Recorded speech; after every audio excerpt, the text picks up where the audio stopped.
Welcome back mga kabayan. Nagbabalik po muli ang inyong lingkod upang magbigay sa inyo ng mga bago at nagbabagang mga balita.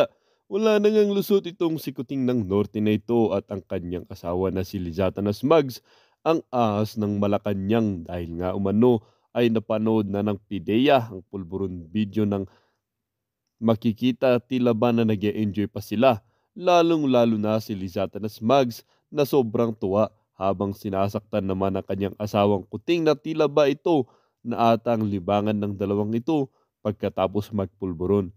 Presidente Kuting ng Norte tuwang-tuwa din naman habang hinahambalos ng asawang ahas na tila ba dito siya nagkakaroon ng pleasure or tuwa or nag enjoy or sobrang saya niya. Sa video nga din na ito ay makikita natin nakasabwat nga talaga itong si Department of Justice Secretary na si Bonjing Rimulya. Pambihira, kaya pala sobrang natahimik ni Insan. Guilty pala. Well, hindi nga rin naiwasan ng ating mga netizen na magbigay ng kanilang mga hinaing. Sabi nga nila, mahina ang government natin. Sa Amerika yan, huli na yan. Pag may cellphone yan, matatrack nila yan. Di ko alam kung ano ang nangyari sa government natin. Mahina ang government natin. Sa Amerika yan, huli na yan. Pag may cellphone yan, matatrack nila yan. Di ko alam kung ano nangyari sa government natin. Yan yung sinasabi ng matanda noong araw, mabait na kaibigan pero malupit na kaaway. Tagal naman dapat pag may sinasabi ipakita agad para mapatunayan na agad. May ebidensya naman kaya bitin kami sa katotohanan. Ilan tanyon na yan, ang tagal naman para maglaho niyan sa sinasayang nyo lang ang panahon na sana may nagawa na papalit sa kanya. 3i na naman pinapakita ng mga nagsisihut. Dapat ipakita din yung mga tao lang na nanonood sa laptop. Madaling sabihin pa din na mga pulboronic yung pinapanood nila, ipakita dami yung dahilan nandyan sa isyong sa kabangag ni President Bongbong Marcos. Well, para nga sa buong impormasyon ay panoorin ang buong video. At kung bago ka pa lamang sa aking channel, huwag kakalimutang mag-subscribe. Pindutin ang notification bell at piliin ang all upang laging maging updated sa mga bago at nagbabagang mga balita. At sa mga solid viewers naman natin dyan, maraming salamat naman po sa patuloy na pagtangkilik sa ating channel. Tuloy-tuloy lang po ang laban para sa katotohanan at para na rin sa kinabukasan ng ating pinakamamahal na bansang Pilipinas. Dalawang PIDEA reports, di ba? Ito yon, okay? Ito yung dalawang PIDEA report ng pre-operation report at yung pre-op at saka yung authority to operate. But eto, na-miss nyo to, okay? Pero pinakita ko rin naman to itong dated March 10 of 2012, which is yung memorandum. Ayan yung memorandum. Balikan natin to. Di ba mainit na ito, maugong na itong bonggang-bongga na sinasabi ng PIDEA, ito daw po ay fake. At ito ay AI. So nagpasalamat nga tayo sa Daily Tribune na pinost nila, pero ilang oras lang ba yun, ay tinawagan sila ng Jutang Ginemes na gobyerno ni Kuting Jr. sa pamamagitan ni Cesar Chavez ng Presidential Communications. Pinag-take down, diniktahan ang Daily Tribune. Okay, alam nyo na yung ganon. So, palangga, balik tayo dito sa March 10 of 2012 kasi ngayon, i-reveal na natin kung sino yung artista. And also, yung mga palangga nating mga magagaling ay nakahanap ng article o ng video from TV Patrol in 2011 na itong artistang ito ay nasangkot siya sa pambubugbog ng kanyang mga kasambahay. Nung una kasi sabi ko mga palangga, ayaw ko sana siyang pangalanan. Ayaw mo na siya idamay kasi sabi ko hindi naman siya politiko, wala naman siyang ninanakaw sa bayan, sa halip na sira yung kanyang buhay. Pero kasi may mga bagay na kailangang pangalanan kasi hinihingi ng pagkakataon at hindi natin pwedeng ikubli sa ngalan ng katotohanan. Sa ngalan ng katotohanan ng fairness and transparency sa ating bayan. Basahin natin ulit ito ng bonggang-bongga. Etong memorandum na ito. Okay, for Director, IIS, Intelligence and Investigation Service. Okay, from Investigation Division. Ano yung subject? Reported nefarious activities of Miss Soriano. Okay? Gano'n na lang pangalan natin. You know what I mean. Okay? AKA Maria. And Bongbong Marcos at Bonget. Okay? Si Terry. Kaya nga itong Terry. Okay? March 10, 2012. I'm sorry, kailangan natin siya pangalanan sa ngalan ng katotohanan na malaman ng Pilipino. Dahil ito po ay usapin ng 115 million Filipinos na meron tayong isang presidente ngayon na isang bangag. March 10, 2012, this has reference to the reported nefarious activities of Miss Soriano, aka Maria, or anak ni John Marcia, wala na eh, tinodo na natin. Unit 46C, Rizal Tower Building, Rockwell, Barangay Poblacion, Makati City, and Bongbong Marcos at Bonget with an unknown address. So, may mga lumabas kasi, sige tapusin ko muna. Number 2, ito. A confidential informant personally appeared before this office and reported the above-named showbiz and political personalities together with some unidentified male and female companions who were allegedly seen inhaling powdery substance suspected to be illegal pulburon inside the above-cited condominium, okay? Cited condominium unit. Recommend approval of the attached pre-operation report or authority to operate to conduct casing and surveillance to verify the veracity of this report for their possible apprehension if warranted. So may perma. So ito yung March 10. So kaya nga yung PIDEA at yung mga dugyot nila, ito daw sinasabi ay AI ay fake news. Mamaya dadako tayo sa pinaka-exciting part, darling. So dun sa pre-op na pinakita ko sa inyo, meron lang doong address na hindi nag-match. At ito yung ginagamit nila. Okay? Yung sa pre-op na to, ito na yung binabasa ko mga hitad. Okay? Pre-op na yan. Okay? Ang sabi dito, walang control number, di ba? Dated March 11, the next day na ito. Yung binasa ko kanina, yung memorandum was March 10. Ang sabi dito, Unit Office Intelligence and Investigation Service, name of target, ayun na nga, pinangalan na natin yung target, and some unidentified male and female cohorts. Okay, specific area of operation, NCR, Makati City. Anong sabi dito? Summary of information. Dito ito yung mga nilulusot ng mga dugyot ni Kuting ng bag, which daw ba talaga? 4C or 46C ang address. Okay. A confidential informant personally appeared before this office and reported that a group of showbiz and politically affluent personalities are frequently using illegal pulburon inside. Pasensya na, kailangan natin baguhin minsan yung mga terminology, ha? Illegal pulburon inside Unit 4C, Rizal Tower Building, Rockwell. Siyempre, ito yung palusot nila. Ay, sinungaling ka, Maharlika, ano ba talaga? 46C o 4C? I believe, ito ay an honest mistake. Okay? Yung typographical error. Nangyayari yan. Kasi tao lang ang nag-type nito, hindi AI. Kasi kung AI ito, at talagang intention to make a fake document para sirain si Kuting, my God, hindi nagkaroon sana ng human error or typographical error. So, pinarfect na sana natin kung AI. Right? So, bago tayo tumuloy sa pinaka-exciting part, mga kababayan, ano bang address dito sa kabila?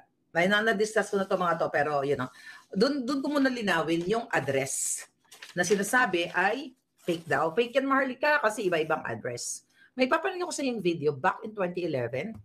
This video, magko-confirm sa inyo, matalas na kasi talaga mata ko eh. Kahit malabo, matalas na mata ko pa minsan-minsan. Okay? Here, darling. Okay, listen to this. Ng mga opisyal ng barangay ang actress na si Maricel Soriano para harapin ang reklamong mga abuso na isinampa ng kanyang dalawang kasambahay. Nagpapatrol, Zaytan Ambrosio. Iminwesta ng dalawang biktimang sina May Cachuela, 22 anyos, at Camille Acojedo, 18 taong gulang, kung paano umano silang tinadyakan, sinaktan, at pinantaang babarilin ng kanilang amo actress na si Maricel Soriano noong June 29 sa isang condo unit sa Rockwell, Makati. Papatayin ko kayo. Yun, mura na raw siya ng Take mura. note, Pagkatay Rockwell. kayo, dito kayo mamamatay, sabi niya. Ayon sa kanila, nakikita ng anak ni Maricel at si Chen kung paano sila tratuhin ng aktres. Pentrimetida ka, mga ganun po siya magmura. Mga wampas lupang katulong lang kayo, sabi niya po sa amin. Ang anak ng aktres sumano ang nagbigay ng permiso na makalaya ng sila.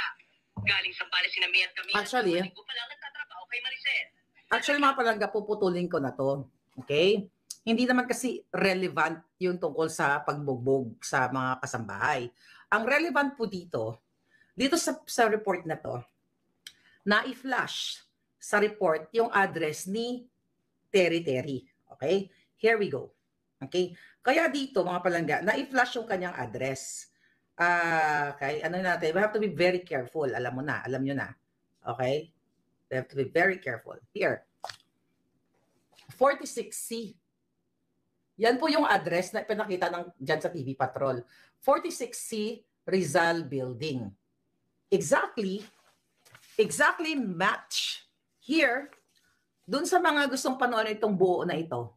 Hanapin nyo na, dyan lang yan sa TV Patrol, sa TikTok nagkalat yan. So meaning, ang tamang address dito, itong nasa memorandum. Ibig sabihin, nasa memorandum yung tamang address, so yung kinabukasan, nakulangan lang siya ng 6. So it's typographical error. It's a human error. Kasi, ang involved dito, si Terry. Isa siya nakasama ni Kuting na kung saan nakitaan ng white powdery substance na sinisinghot nila. So mga palangga, since ang subject dito, ang target noong March 10 of 2012 ay the same person, yung pinarinig ko sa inyo sa balita, tapos yung address ay flash mismo ng TV Patrol. Alam ng TV Patrol yan. Huwag niyong burahin yung ano na yan. Huwag niyong burahin yung balita na yan. Pero ipopost ulit natin ito, i-share natin sa Maharlika Network at saka sa Boljakan natin sa Facebook. Lahat po itong mga dokumento na, mga susunod nating dokumento, ipapakita ko to, ipopost ko doon para meron kayong kopya. Alright? So meaning, itong Unit 46C, okay? 46C ay match sa subject at match dito sa balita ng TV Patrol in 2011. And the fact ito naman, 2011 nangyari yun, yung pagbububog. Ito naman, March 10 of 2012, nakalagay dito. So, klaro tayo dyan. Klaro recto tayo dyan. Okay? So, kaya kung nagkamali man dun sa pre-operation report, again, it's a human error. Nangyayari yan. So, kung titignan natin yung sinasabi ng PDEA na AI ito, sabi ko nga, kung gagawa ka lang naman ng kasinungalingan para siraan mo yung tao, ipi-perfect mo na. 'Di ba? Kung AI. But again, na-prove natin today sa inyo na nag-match ang address ni Terry at dito sa PDEA kasi si Terry ay isa siya sa target at siya nga ang nangunguna na kasama ni Kuting. Now what? What is the next attraction now? Mga kababayan, bakit ba kailangan ibuwis itaya ni Maharlika ang kanyang buhay dito? Dahil gusto ko, ang pangarap ko, na sinasabi ni Kuting, ang pangarap ko, ibabangon tayo muli. Paano tayo babangon, mga kaibigan, kung ang inyong presidente ay isang bangag-bangag at ang simpleng, mga palangga, at ang simpleng mga bagay-bagay, ang simpleng not bagay-bagay, pag pupulburon test, ay hindi niya gagawin. By the way, sabi na nag-comment kanina ay nag-aayos na raw yung kasambahay at saka si Maricel. So kaya nga hindi naman relevant yung issue, but thank you. So ngayon, mga palangga, okay? And also, yung pinalabas natin ng isang araw, kahapon yata yun, na questionable yung pinresent ni Kuting Jr. na pulburon test noong 2021 nung bago siya tumakbo. Alright? Bakit questionable? Yung processing, okay, mula doon sa collection of specimen ay 2 minutes lang. Ngayon, mga kababayan, suspense daw. Kailangan di ako magalit muna ngayon kasi pag naggalit ako, baka mawala tayo. Kaya gusto ko, kalma-kalma lang muna tayo ng bonggang-bongga today. So this one, here, okay, ito yung pinakita ko sa inyo. Okay, ito. Ito yung actual, yung transaction date kung saan si Kuting ay, ulitin natin ulit. Yan siya ay nagpa-pulburon test. It's like more than 2 minutes lang ang mula sa actual hanggang sa report date. Ngayon, questionable yan. Kaya dapat, magpaliwanag ang ospital, okay, ang St. Luke's, ang pumirma, ang analyst at ang head of laboratory, yung doktor, kung bakit 2 minutes lang kakaiba yung kanyang pulburon test. Pero set aside muna natin yan. Actually, sobrang lahat ito ay juicy. Okay? Mga kababayan, ngayong araw na ito, dyan sa Pilipinas, napag-alaman ni Maharlika, actually marami nakakaalam. Kayo na lang ang nahuli. Okay? Na alam na ng Office of the President, alam na ni Marcos Jr., alam na ng Senate, okay? Alam na ng Senado, at teka lang, ito bagong papel to. Okay. Alam na ng Senado, alam na rin ng House of Representatives na ang ating pinakita sa inyong mga dokumento ay hindi AI. Bakit? My goodness. Yung pumirma po na investigation agent, napag-alaman natin, alam mo naman kahit sa loob ng Malacanang meron tayo talagang mga puting ahas na concerned. Concerned sila sa taong bayan. Concerned sila sa inyo. So napag-alaman natin, dated April 7, here's the date. Okay? Sulat po ito. That's the date. Ayan, April 7, 2024. Ito po ay patotoo na indeed, itong mga dokumentong pinakita natin and few days ago ay hindi po, fold natin, ay hindi po AI. Ito ay hindi AI dahil po dito sa sulat na ito na merong kopya ang PIDEA, Office of the President, kasi under yan kay PIDEA, under kay Kuting, at saka dapat naman talaga may kopya ang Senado at Kongreso. Ngayon, bayan, taong bayan, I think it's my duty bilang isang Pilipinong tumulo ang dugo o umagay ang dugo sa lupang sinilangan. Ito yata mission ko eh. Kasi ito'y pilit na ikukubli, itatago ng mga kapangyarihang nasa gobyerno sa 115 million Filipinos para protektahan si Marcos Jr. sa kanyang kabangagan. Tama ba? Hindi ko pinangungunahan ng Kongreso. Kongreso, Senado, well, wala tayong aasahan sa Office of the President at PIDEA kasi hawak nila yan sa leeg. But I still have hope sa Kongreso at Senado. Kasi I believe may konti pang natitirang matino-tino dyan. Ngayong araw na ito, mga kababayan, para tayong dear Ate Helen, di ba? Talagang kumakabog-kabog ang mga dibdib ninyo eh. Kasi gusto kong malumanay para manamnam natin ang istorya. Okay? Ngayong araw na ito, mga hitad, ay sumulat ang pumirma itong investigation agent na ito ay, I believe, sulat niya ito, okay, sa Kongreso, Senado at Office of the President, confirming na ang ipinakita ni Maharlika, okay, ay legit, hindi AI. Here, I will read the letter. Actually, ito yan mga pala, pinarihan ko lang, ha? Okay? Ito po yung letter. To ang address Undersecretary Moro Virgilio M. Lazo, Director General of PIDEA. Okay? NIA, Northside Road, Barangay Piñahan, Quezon City. So, sinulatan siya, Dear Undersecretary Lazo. Ayan. Greetings, sabi niya. Sir, the undersigned former investigation agent, which is dun sa, sa papel natin na pinakita, is formally submitting himself to shed light on his alleged participation in the so-called PIDEA leaks concerning the documents presented by a certain Maharlika, a political blogger which this agency immediately debunks. Okay? Some of my former PIDEA colleagues warned me of the possible consequences of Maharlika's expose. Kaya nga, di ba, sabi ko sa inyo noon, ayokong pinagtatakpan ko pa rin yung pangalan kasi ayokong ma-risk ang buhay nitong agent na to na wala namang kamalay-malay dahil lumusot ang papeles o itong yung papel na ito papunta sa atin dahil ang nag-leak sa atin nito ay nasa loob din naman ng gobyerno na nagmamahal sa inyo na ayaw na nilang magkaroon ng pulboronic na presidente. But yung agent walang kamuwang-muwang kaya still, pinoprotektahan natin siya hanggang sa magsalita siya talaga at willing siya magsalita. My channel is open. Tuloy po natin. Okay. The undersigned has no participation in any manner and does not know how the said person acquired it. That was me, okay, the said person. Please be informed that immediately upon his reassignment from IIS, okay, IIS is Intelligence and Investigation Service, okay, to the RONCR. What is RO? Comment nga dyan, hindi ko na research. RONCR, and up to his termination in November 2013. He had no access to all case folders containing classified information stored and kept at the Intelligence and Investigation Service. So, tinerminate, okay? Tinerminate pala ito si Mr. Investigation Agent, okay? Kaya tapos doon sa department niya at inilipat dito sa RONCR, Regional Office. Thank you, Michael. Thank you. Yes, thank you very much. Okay?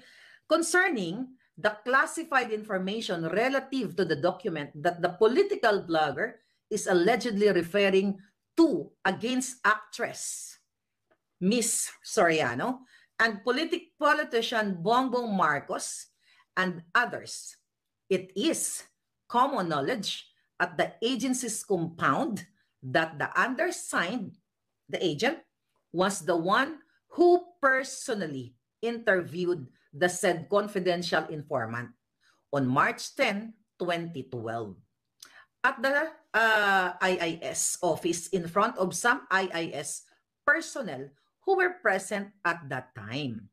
And the said interview was reduced to sworn statement. So yung confidential informant ay nagkwento, then ginawa, nag-sign siya ng sworn statement niya. The following day, which is yun na nga yung following day is March 11. Ito yung hawak nating papel. Yun yung pre-operation report. The following day, upon taking the witness deposition, he immediately prepared the pre-ops and the authority to operate. So ito na yung papel na una natin pinakita sa inyo. Okay?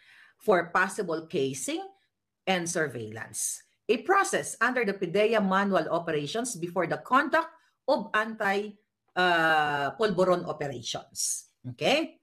Unfortunately, the then deputy, listen to this, the then Deputy Director General for Operations halted the supposed planned anti-drug operation for unknown reasons. So, pinigil. So, tama yung impormasyon natin.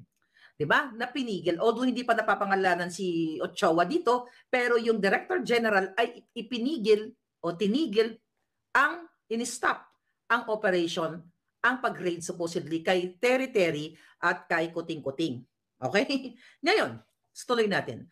Following the guidelines on document security, all the acquired classified documents were securely placed in a folder with a blue cover sheet. Confidential. Containing, ito na tayo, kaya may title tayong ganyan, pictures of some personalities while using suspected illegal chuchu o illegal pulburon inside the suspected high-end condo unit at the sworn statement given by the confidential informant, including the memo dated March 10, 2012, addressed to Department of IIS. Ito yung sinasabi niya sa sulat, mga palangga. March 10, ito. Okay, yan yung sinasabi niyang sulat. Okay? Ngayon, mga palangga. Next page tayo. Okay, together with the pre-ops and authority to operate, were securely stored and kept at the IIS office. If all those classified documents were continuously spread to unauthorized persons, okay? Ako yun. Kasama ako doon. Malay ko ba? Okay? Gusto lang naman ng ating mga palangga na malaman nyo lahat na nagpupulburon si Kuting. Okay? The highest possibility is that they could be used for personal and political reasons. But my reason is not personal. It's for the people na makalaya sa bangag-bangag na administrasyong ito. Tuloy natin. Please spare me from this mess. During the late President Aquino's administration, I suffered greatly from this agency's former crooked chief. Yung chief na nag-halt nito, na nagputol nito. Actually, ma-research nyo yan kung sino ang chief nitong sinasabi niya. Diyan sa mga article na research na nakalimutan ko lang yung pangalan niya. Okay, tuloy. If warranted, I am more than willing to submit myself to any formal inquiry your office conducts. I am hoping that this letter will merit your utmost attention. Thank you and God bless. Sincerely yours, lovingly yours, the agent. So, pakita ko po sa inyo, katunayan, kailangan malaman ng taong bayan, ito po ay may kopya na ang presidente ninyong Kuting. May kopya na silang lahat, ayan po yan, okay? Ibig sabihin, nasa mga kamay ngayon ng presidente, nasa mga kamay ng PDEA, pero dalawang yan, wala tayong aasahan dyan. Umasa tayo kahit papaano sa Congress and Senate na mga palangga na patawag nila itong taong ito once and for all para magkalinaw. So meaning, dito sa letter na ito na natanggap nyo na, Congress at Senado, inunahan ko na kayo. Kasi ayoko nagsisinungaling kayo sa taong bayan. Mga palangga, inunahan na natin na totoo, legit, dahil sa dala ng mga panindak din dito sa agent na ito, minabuti niyang magsalita at gusto niyang magsabi sa taong bayan. Sabi ni Palangga, may nagsabi, Congress, wala na rin tayong asahan dyan, sabi ni Bolinggit. Kaya nga pala tignan natin. Pero ang tanong ko sa inyo, dyan sa letter na yan, binanggit niya na may letratong nagsisesyon si Kuting na nagpupulburon. Kaya nga ang tanong ko, aantayin niyo pa bang makita? Well, siguro, aantayin niyo pang makita. Dapat lang na makita ang pulburon na nagsisingot si Kuting at ang video. Nasa mga kamay niyo yun. At babantayan ninyo etong Kongreso at Senado. At I hope ma-pick up ito ng medyang mga tahimik ang mga jutang ng taong bayan na ihayag, na ibalita ito ng mainstream media. Kung sila ay may natitira pang katiting na pagmamahal sa taong bayan. So, ibig sabihin, mga kababayan, ang pangalan ni Maharlika, okay? Pwede naman ako ipatawag sa Congress, wala namang problema sa akin eh. Via Zoom, walang problema. Yun, no? Patawag niyo ako, ano yung intention ko. Well, nasabi ko na lahat dito. Pero ibig sabihin, hindi po AI itong tungkol sa pulburon ni Kuting. Alam ni Marcos Jr. sa sarili niya na siya ay pulburonic. Alam ni Senator Amy na siya ay pulburonic. Alam ni Lisa Ahas Aranta Marcos na sila ay mga pulburonic. Alam ng mga cabinet secretaries ni Kuting na siya ay pulburonic. Kung alam na nilang lahat at alam na ng mga Pilipino, hahayaan nyo na lang ba na ang namumuno sa inyo ay isang bangag-bangag kaya nagiging ganyan ang sitwasyon ng buhay ng Well, dito nga nagtatapos ang bidyong ito. Kayo naman po ang aking tatanungin mga kabayan. Ano naman po ang inyong mga reaksyon sa balitang ito? Ang ating comment section ay bukas para sa inyong mga samot-saming reaksyon at komento. Lagi niyo pong tatandaan na bilang isang mamamayan ng bansang Pilipinas at bilang isang butante at bilang isang matapat na mamamayan na nagbabayad ng buwis dito sa bansang ito ay kailangan din natin magsalita at mag-react. Huwag kakalimutan, do not let your thoughts left unspoken. As citizen of this country, your thoughts matters. Muli po, kung bago ka pa lamang sa aking channel, huwag kakalimutang mag-subscribe at pindutin ang notification bell upang laging maging updated sa mga bago at nagbabagang mga balita. Huwag din kakalimutang mag-iwan ng like at i-share ang bidyong ito upang ang inyong pamilya, kaibigan at kakilala ay maging aware din sila sa kung anong nangyayari sa ating pinakamamahal na bansang Pilipinas.